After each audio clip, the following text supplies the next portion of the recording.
What up, sucker? You know, we get what's ours by the right of our consciousness. Let me tell you something right quick. Since you were an infant, you have been copying your parents. And that is the self-image of you that has been created. And it's been created not deliberately, but also you weren't the one who chose it. See, something within you seems out of place. And it's that void that we all have that we're trying to fill. A lot of people try to fill it by relationships.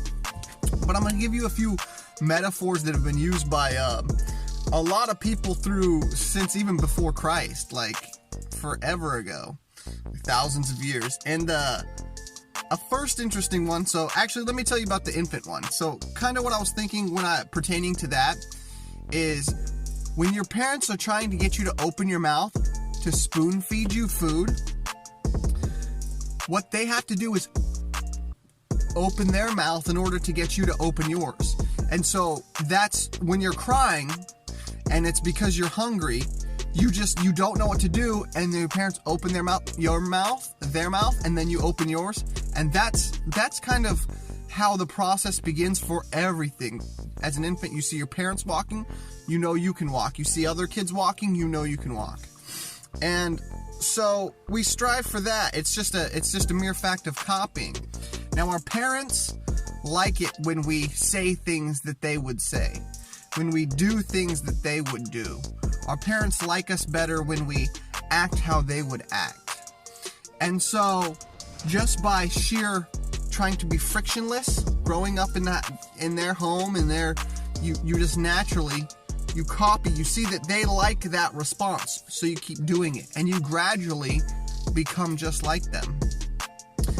And another form of conditioning that it's called Pavlov's dog.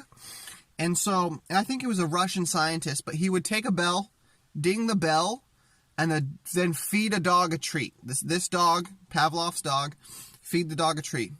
And so, after a while, 21 days is what they say for humans to make a habit. After a while, he could ding the bell, and the dog would just drool. Because it associated, and it just, it conditioned the dog to know that the treat was coming. I mean, you can do that with kids. You can feed kids M&Ms for certain things as a reward, and you can start breaking habits and helping. You should be teaching them things that they need throughout their life, like a baby elephant. Here's another example. You know, and this is like in West Africa, but they take an elephant when it's a baby, and they put a stake in the ground, and they throw a big heavy chain around the stake and attach the other end of that big heavy stake around one of the elephant's back legs. And so it grows up this way. And so after they've had it all day out there moving, pulling heavy, I mean, they can pull like train cargo. At the end of the day, they bring it back, and this full elephant that is now fully grown, super strong, you could never stop it. They just come and they just drop the chain around that tiny little stake, and that full-grown elephant has been conditioned to stay there. Alright, it's comfortable there. That's what it knows. It won't move. It won't try to break it. It knows for certain that it can't get free. And that's how we all are in our life. There's certain things that are holding us back that are like shadow form. So, Plato has an allegory of the cave. If you don't know what it is, you should Google it. And basically, a man escapes from a cave where a whole community of people have grown up in the cave. They know nothing of the outside world.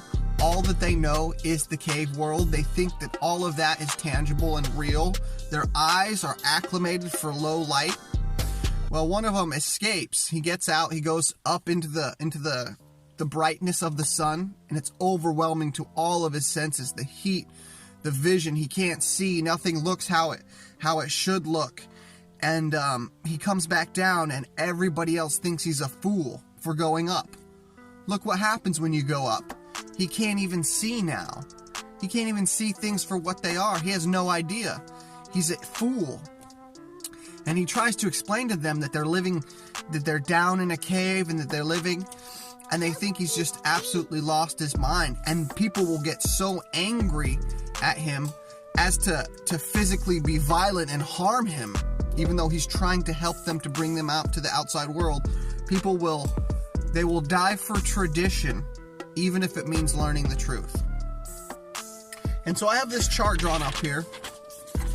This is you start here, you have your conditioning. Your conditioning means how much action you take towards what you want, the amount of action. Your action then determines the results that you get, and the results reaffirm the beliefs about yourself, what you can do or what you think you can't do. And it's just a continuous circle. So this is something from Tony Robbins. Many people have drawn it up. I hope that helps you guys, figure out something with your life.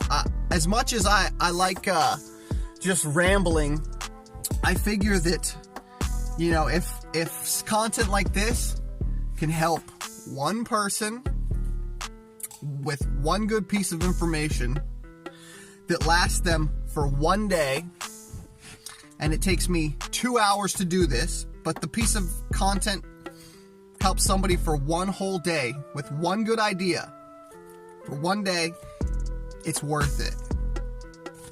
Deuce.